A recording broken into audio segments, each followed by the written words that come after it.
I never thought I'd find myself writing this, but here I am, pouring out my heart in a way I never expected. My name is Jake, and like many couples, my wife, Emily, and I had what I thought was a solid marriage.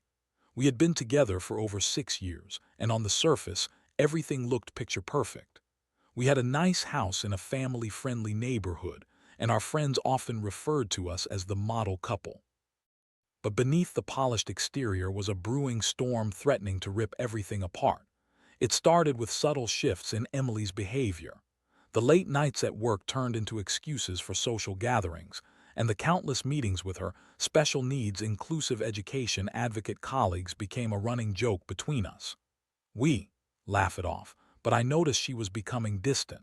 Her laughter felt forced, and when I tried to connect, she would brush me off, claiming she was just busy. I chose to ignore the red flags. After all, we had a good life together, right? That all changed one fateful Tuesday evening.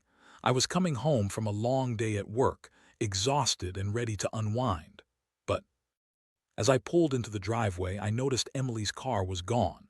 I shrugged it off, thinking she must have gone out for groceries or was still at a work function. I walked inside, kicked off my shoes, and decided to check my phone for any messages. That's when I saw it, a text notification from an unknown number. Curiosity got the best of me and I opened it. The message read, "Can't wait to see you tonight. I miss you." My heart sank. I felt a mix of disbelief and anger flooding through me. Who was this person? Why was my wife receiving such texts? I decided to confront her, but first I needed more evidence. Over the next few days, I started paying closer attention to Emily's habits. I followed her one evening without her knowing, and what I saw shattered my world. She was at a local bar, laughing and flirting with none other than her colleague Tom, the very advocate she had been working so closely with. They were practically glued to each other, and my heart raced as I witnessed her lean in and kiss him. It felt like my entire life was unraveling in that moment. All the love I had for her turned to ice. I can still remember the drive home. I felt numb, a whirlwind of emotions crashing inside. I couldn't believe it. My wife, the woman I trusted completely, was cheating on me with someone I thought was a friend. As I parked the car, rage bubbled up inside me. I marched into the house and slammed the door, my heart pounding in my chest. Emily was in the living room, scrolling through her phone, blissfully unaware. When I confronted her, her expression shifted from casual to defensive in an instant. "What's your problem?" she snapped. I demanded to know who Tom was and what was going on. At first, she denied everything, claiming I was being paranoid. But I was done with the lies. I laid it all out for her, the texts, the photos, the betrayal. Her reaction was a mixture of shock and anger. She tried to play it off, claiming I was misunderstanding the situation, that it was just work-related. I could see the panic in her eyes, but she quickly pivoted, turning the blame back on me. "You never pay attention to me anymore," she exclaimed, her voice rising. The nerve of her, how could she twist this around? I felt a mix of incredulity and rage as I listened to her excuses. As the evening wore on, I was left in a state of disbelief. The woman I married, the one I thought I knew so well, was standing in front of me, seemingly unrepentant and defiant. I was shattered.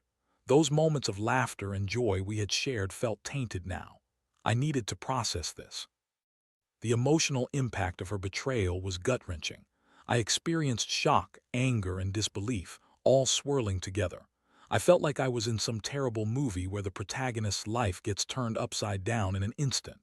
I spent that night tossing and turning, my mind racing with thoughts of what to do next. I knew I had a decision to make. I could either fight to salvage this marriage or walk away from it all. But before I could think clearly, I had to wait for morning. In the light of day, clarity would hopefully find me. Little did I know, the decision I would make would change the course of my life forever. Morning light filtered through the blinds, casting a harsh glow on the reality of my situation. I lay in bed, staring at the ceiling, the world around me muted and distant. My mind replayed the previous night's confrontation on a loop, each time intensifying the sting of betrayal. I could still hear Emily's voice, her defiance cutting through my thoughts like a knife. "You never pay attention to me anymore." How typical, I thought. Her go-to excuse whenever she felt cornered. As the morning dragged on, I finally mustered the courage to face her again. I needed answers and clarity because everything felt shattered and I was standing amidst the wreckage, unsure of what to salvage. I found Emily in the kitchen, sipping her coffee, the very picture of normalcy. She glanced up as I entered, her expression shifting from one of indifference to surprise. "Are you going to give me the silent treatment now?" she asked, a hint of annoyance in her voice. I wanted to scream to tell her how she had shattered my trust, but I took a breath and forced myself to remain calm. "Emily, we need to talk," I said, steadying my voice. "I'm not going to pretend everything's fine. What's going on with Tom?" She rolled her eyes, but I could see the hesitation in her demeanor. "It's not what you think, Jake. He helps me with work, that's all." That familiar wave of anger washed over me again. I couldn't believe she could still lie to my face after everything. "Then why were you kissing him?" I pressed, my heart racing. The question hung in the air, heavy with accusation. Her face flushed, and for a brief moment I saw fear flicker in her eyes. "It was a mistake, Jake. You know how stressful things have been for me at work. I wanted to feel wanted again. So it was about me, was it? My lack of attention, my workload, my supposed failures. I felt like I was drowning in her excuses and I had to fight for air. You could have talked to me, Emily. You could have told me that you were feeling neglected. Instead, you chose to betray me." She opened her mouth to respond, but I cut her off. "No more lies. I need to know what you want. Do you want to be with him or do you want to work on this?" The silence stretched between us, thick and suffocating. I could see the wheels turning in her head. Finally, she sighed, a mixture of frustration and defeat. "I don't know, Jake. I didn't mean for it to happen. It just did." Her words felt like a slap to my face, a confirmation that I had been replaced in her heart. I wanted to scream, to shake her until she understood the pain she had caused. Instead, I felt a deep sadness wash over me. "I need time," I finally said, my voice quieter now. "I need to figure out what I want." As I walked away, I felt the weight of uncertainty bearing down on me. The emotional journey I was on was a roller coaster of confusion and heartache. I felt betrayed, yes, but more than that, I felt lost. The woman I loved was standing right in front of me, yet I felt like I was looking at a stranger. The next few days were agonizing. I went through the motions of daily life, but everything felt off. My appetite vanished, and I found it hard to concentrate at work. I confided in my best friend Ryan over drinks one evening. He listened patiently, nodding along as I recounted the details of my discovery. "Man, that's rough," he said, shaking his head. "You deserve better, Jake. You shouldn't have to put up with that kind of betrayal." I appreciated his support, but I felt the gravity of my situation. I had a choice to make. I could either fight for a marriage that felt hollow or walk away from the lies and deceit. It was a decision that weighed heavily on me. As the week dragged on, I started considering what life would look like without Emily. The thought terrified me, but I also felt a flicker of hope for a future where I could find peace. I had to be honest with myself. If she could betray my trust this easily, was our marriage worth saving? I began outlining a plan, thinking through my options. I wanted to confront the situation head-on rather than hide from it. I started making a list of all the reasons why I should stay and why I should go. The more I wrote, the clearer my thoughts became. Each day that passed felt like a countdown to a decision I couldn't avoid. I had to confront Emily again, but this time I needed to be resolute. I couldn't let her manipulate the narrative anymore. I had to take control of my own life. As I sat down to gather my thoughts, I felt a strange sense of empowerment. I was determined to either find a way to rebuild the shattered pieces of our marriage or to walk away and seek a new beginning. It was time for me to choose my path, and I knew I couldn't be afraid anymore. I was ready to face her again, knowing that whatever happened next would define the next chapter of my life. The weekend arrived, and I knew it was time to have another talk with Emily. I spent hours preparing for it, rehearsing what I wanted to say in my mind. I needed to be firm yet calm, making it clear I wouldn't let her deflect blame any longer. I wanted her to understand the gravity of her actions and the impact they had on our lives. I found her in the living room, scrolling through her phone again, and something about the way she held it just struck me. It felt like she was still hiding something, still not fully present with me. I cleared my throat and said, Emily, we need to talk. No distractions this time. She looked up, her expression turning defensive. What now, Jake? I thought we were going to give each other space. No, we're not doing that. I need to know where we stand, I said firmly. I want to know if you even care about our marriage anymore. She let out a huff, rolling her eyes. You're being dramatic. This is just a phase. We can work through this. I took a deep breath, trying to keep my composure. This isn't a phase, Emily. You had an affair. You can't just brush this off as a minor issue. You need to understand what you've done and how it affects us. Her brow furrowed, and I could see her frustration bubbling just beneath the surface. I didn't mean to hurt you. It was a mistake. Tom was there for me when you were. There it was again, the blame game. You. Make it sound like I was never there for you. I was working hard to provide for us, Emily. What about all those late nights I spent trying to build a future for us? You didn't even consider talking to me. She sighed, her voice softening slightly. I know you worked hard, but it felt like you didn't care about me anymore. You were so focused on your job. I felt a surge of anger again, but I couldn't let it consume me. So, your solution was to cheat. You could have talked to me. We could have figured it out together. Instead, you chose to betray my trust. The air between us felt thick with tension. I could see her weighing her words, and for a moment I thought she might finally acknowledge her role in this mess.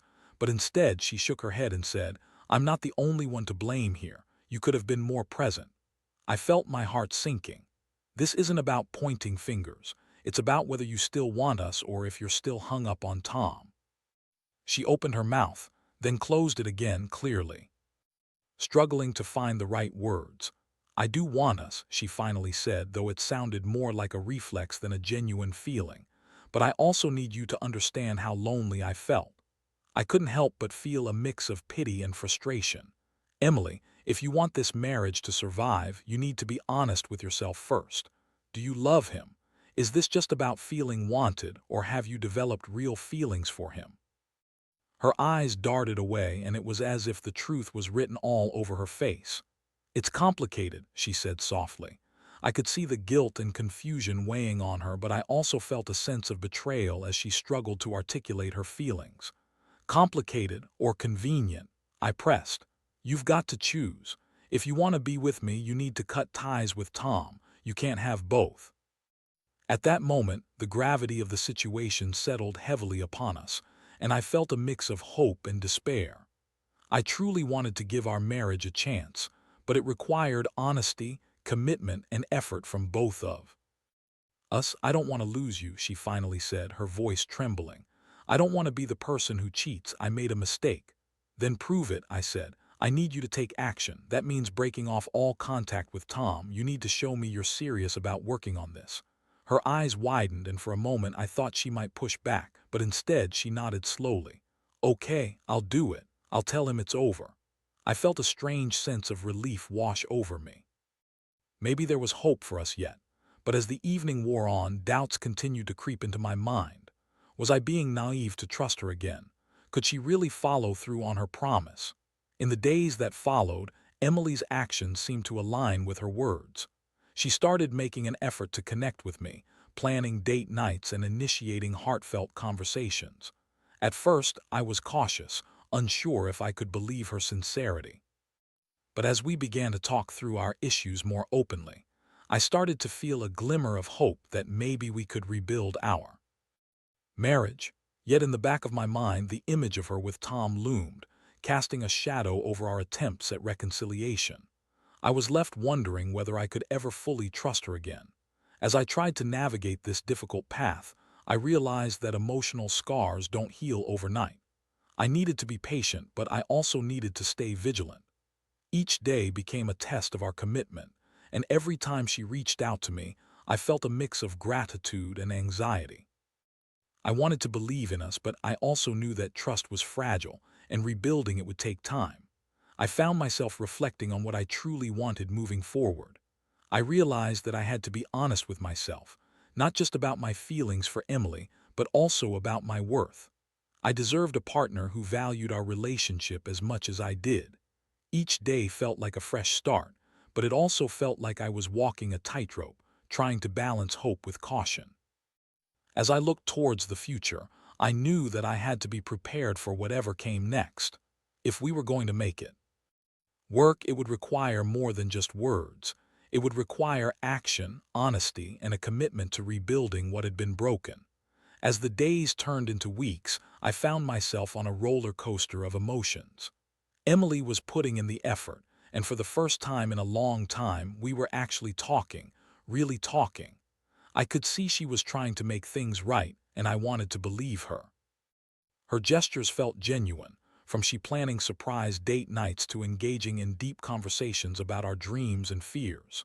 Yet, the nagging doubts continued to linger in the back of my mind like a dark cloud. I had agreed to give our marriage a shot, but every step felt like walking through a minefield. I was hesitant to fully let my guard down, fearing that any moment might trigger another explosion of deceit. The trust that once formed the foundation of our relationship had crumbled, and I was left to sift through the rubble, hoping that we could rebuild something stronger in its place. One evening, as we were curled up on the couch watching a movie, I felt a flicker of the connection we used to share. Emily leaned her head on my shoulder, and for a moment everything felt right. But that fleeting moment was interrupted when her phone buzzed on the coffee table. A text message from an unknown number flashed across the screen, and my heart sank. I tried to ignore it, but curiosity got the better of me. I glanced at her phone and my stomach dropped. It was from Tom. "Can we talk? I still care about you." My blood ran cold. I felt a surge of betrayal wash over me again, and I could feel the anger boiling up inside. I turned to Emily, my voice shaky. "What the hell is this?" She froze, her expression shifting from relaxed to tense in an instant. "Jake, I can explain." "Explain? You told me you cut ties with him. You promised me." I tried to keep my voice steady, but it was hard. The betrayal felt fresh, like a wound that hadn't yet healed. "Please, it's not what you think." I didn't respond. "I was going to block him," she pleaded, her voice rising in panic. "Then why didn't you?" I shot back, my heart racing. "If you're serious about this, why would you even entertain the idea of talking to him again?" "I didn't want to hurt him, okay?" she said, her voice trembling. "He's been there for me through a lot, and I didn't want to just cut him off without explanation. I thought it might help to have some closure." Closure? I couldn't believe what I was hearing. Closure? You're still thinking about him, Emily. This isn't about closure, it's about you wanting to keep that door open. Her eyes widened as she realized I wasn't going to back down. "That's not true. I love you, Jake. I want to be with you." "Then prove it. Block him right now." I demanded, my heart pounding in my chest. I couldn't stand the thought of her still being emotionally attached to him. With trembling hands, she grabbed her phone and opened the message. I watched as she hovered over Tom's text, a mix of fear and uncertainty on her face. "Jake, please just give me a moment," she stammered. "No, do it now. Either you choose me or you choose him," I said, my voice firm. She finally hit the block button, and I felt a wave of relief wash over me. But it was short-lived, and I struggled to shake off the anger that simmered just below the surface. "You can't keep getting pulled back into this. I can't be the only one fighting for our marriage," I said quietly. "I'm trying," she cried, tears welling up in her eyes. "I just want to make this work. I'll do whatever it takes." At that moment, I saw a glimpse of the Emily I had fallen in love with. I wanted to believe her, to trust that she was willing to fight for us, but my heart was still heavy with doubt. "I need you to understand, Emily. This is a two-way street. You can't expect me to just overlook this." She nodded, her face wet with tears as she wiped them away. "I know. I'm so sorry. I don't want to lose you. I'll do anything." Her desperation tugged at my heart, and part of me wanted to comfort her, but the other part screamed at me to stay vigilant. I couldn't afford to get lost in her promises again. Trust had to be rebuilt, and it wouldn't happen overnight. The days that followed were a mix of tension and hope. Emily's phone remained silent, and I watched her closely, looking for any signs of wavering. I found myself oscillating between moments of connection and deep-seated fear. Was she truly committed, or was she just playing a part to win me back? One Saturday, we decided to take a day trip to the beach, something we hadn't done in a long time. The sun was shining, and for a moment, the weight of our circumstances lifted.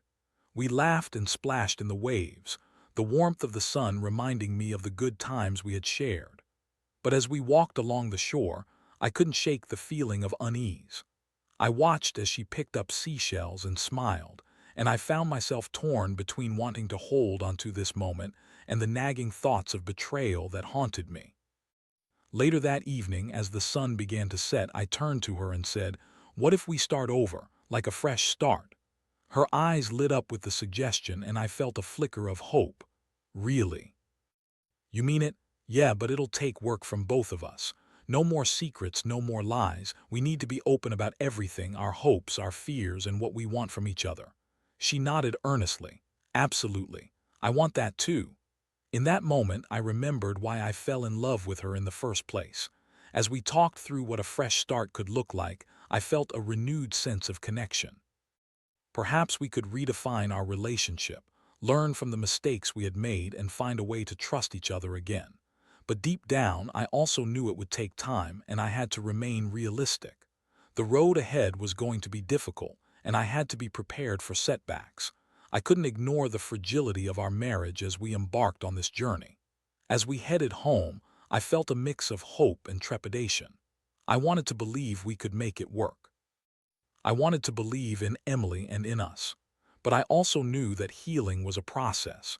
We would need to navigate this rocky terrain together, one step at a time. And so we began our journey towards rebuilding. But in the back of my mind, I couldn't help but wonder, could we really mend the pieces of our shattered trust, or would the scars of betrayal always linger? The following weeks felt like a test I never signed up for, a trial by fire designed to measure the strength of our commitment to each other. Emily and I were attempting to rebuild our relationship, and while there were some good days, the struggle to trust her was ever present. I wanted to believe in our chances, but every step forward was often met with the echo of past betrayals. We established new routines. Every week, we had a check-in night where we would sit down and talk about how we were feeling, what was working, and what still needed improvement. It was a small but meaningful gesture, a commitment to open communication. But as much as I appreciated the effort, I sometimes felt like I was treading water, desperately trying to stay afloat while still confronting the reality of what we had been through. One evening, during one of our check-ins, I sensed that something was off with Emily. She fidgeted.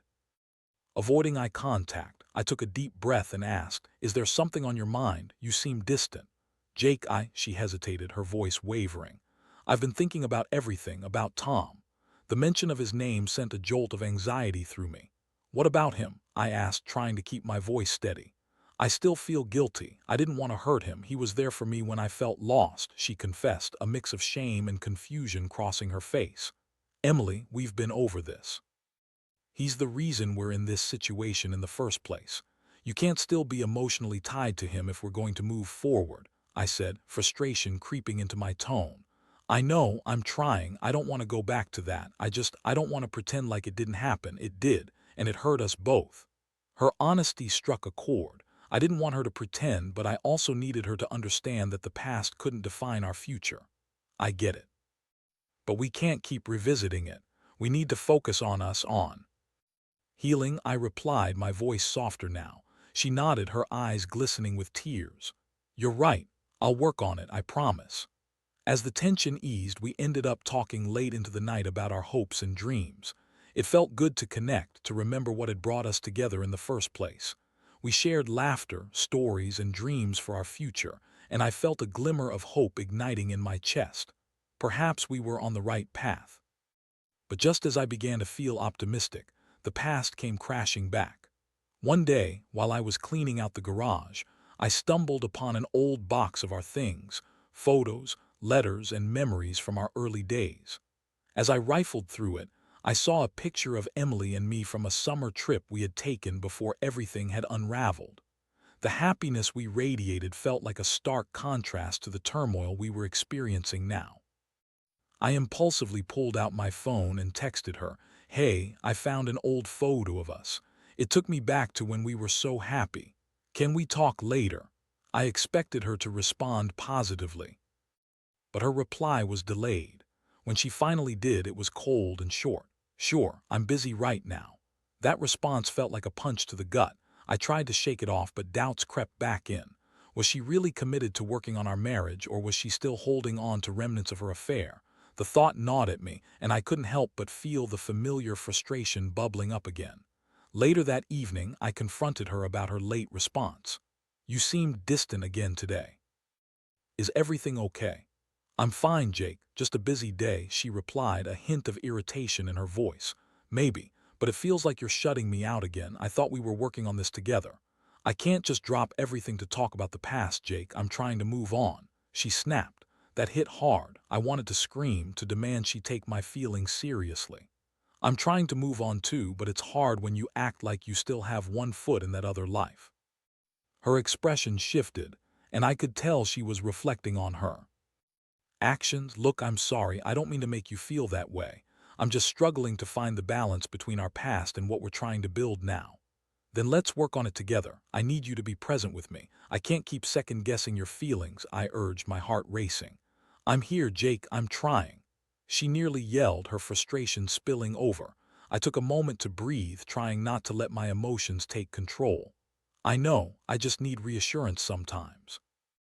I don't want to go back to how things were before." She sighed, her shoulders slumping. "I'm sorry, you're right. I'll work on being more present." As we navigated that conversation, I realized that rebuilding trust would be a long journey filled with ups and downs. But I also understood that we had to be willing to communicate openly, even when it felt uncomfortable. That night we lay in bed, the silence between us thick with unspoken words. I felt a mix of hope and fear. We were both trying to heal, but the scars of betrayal were still fresh. As I drifted off to sleep, I resolved to remain vigilant. I couldn't ignore my instincts, but I also needed to allow room for growth. We had come a long way, but I knew there was still a long road ahead. What would the next steps look like? Would we continue moving forward, or would we hit another bump in the road? Only time would tell, and I was determined to face whatever came next, whether it led us to a stronger connection or forced us to confront the reality of our situation. The weeks passed, and I began to realize that rebuilding trust is not a linear process. It's more like navigating a labyrinth, filled with twists and turns, dead ends, and unexpected revelations. As Emily and I continued to communicate openly, we started to peel back the layers of our relationship, exposing both our vulnerabilities and our strengths. Emily was making a conscious effort to be more present, and I could see the changes in her demeanor. We began to share more experiences together, attempting to reconnect on levels that had been neglected. We took long walks, found a new hobby in cooking together, and even started attending couples therapy. It was a difficult step for both of us, but we recognized that external guidance could provide us with the tools we needed to navigate our tumultuous feelings. One evening after therapy, we sat on the back porch, the sun setting in a brilliant display of oranges and pinks. I glanced over at Emily, who was quietly reflecting on our session. "You know," I began cautiously, "I appreciated how you opened up today. It felt like we made some real progress." She smiled, a genuine warmth in her expression. "I did too. It feels good to talk about the things we've been avoiding. I think we're finally starting to confront the truth together." I felt a sense of relief wash over me as I continued. "I want you to know that I'm still working on my trust issues. It's hard for me to shake off the past completely, but I'm willing to try." Her gaze locked onto mine, and I could see the sincerity in her eyes. "I understand. I know I have to earn back your trust, and I'm committed to doing that. I'll do whatever it takes to prove to you that I'm serious about us." The sincerity in her voice made my heart swell with hope. It was the first time I felt like we were truly on the same page, not just two people trying to avoid the past, but partners working towards a common goal. But as the days turned into weeks, I still grappled with the memories of her betrayal. One afternoon, while I was at work, I received a text from Emily that read, "Can we talk later? There's something I need to tell you." My heart raced as a wave of anxiety swept over me. What could it be? Was she slipping again, or was she about to share something significant? When I arrived home, the atmosphere was thick with tension. I found her sitting on the couch, her hands clasped tightly in her lap. "Jake, I've been thinking a lot about our future," she started, her voice trembling slightly. "Okay," my stomach twisted with apprehension as I braced myself for whatever was coming next. "I've decided to cut ties with my job. I need a fresh start, and I think it's the best decision for us." she said, her eyes searching mine for a reaction. I was taken aback. You're quitting your job just like that? Yes, it's complicated, but I realize that the environment has been a source of temptation for me. I need to remove myself from that situation entirely in order to focus on our marriage, she replied, her voice steady but vulnerable. It took a moment for her words to sink in. That's a huge decision, Emily. Are you sure this is what you want? She nodded, her expression resolute. I've spent too much time worrying about what I might lose instead of focusing on what I have. And what I have is you, Jake. I want to be here for you, for us. I felt something shift inside me. The gesture was immense, and I could see that she was serious about making significant changes. I could feel the weight of doubt lifting slightly as I recognized how much this meant to her. Thank you for being honest with me. That actually means a lot, I said, my voice softening. I believe you're doing this for the right reasons. It's a big step, and I just want you to be happy.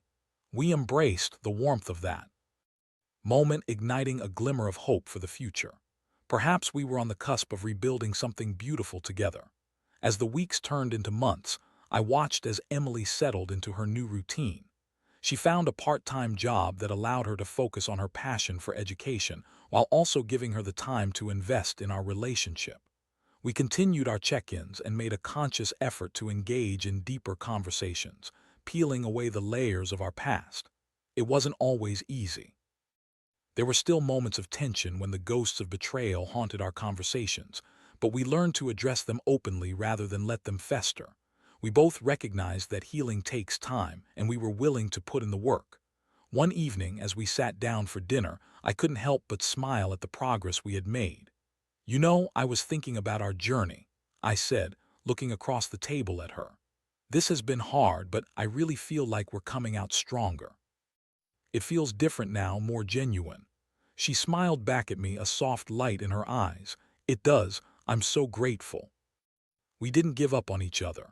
I've learned so much about myself through this process, and I'm committed to making every moment count.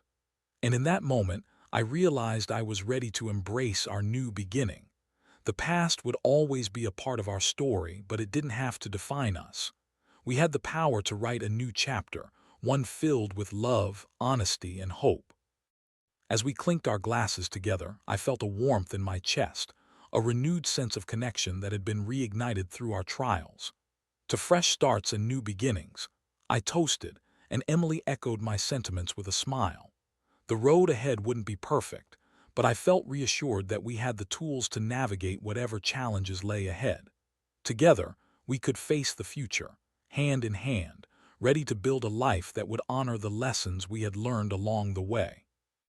And as I looked into her eyes, I felt a sense of hope that maybe this time, we could truly make it work.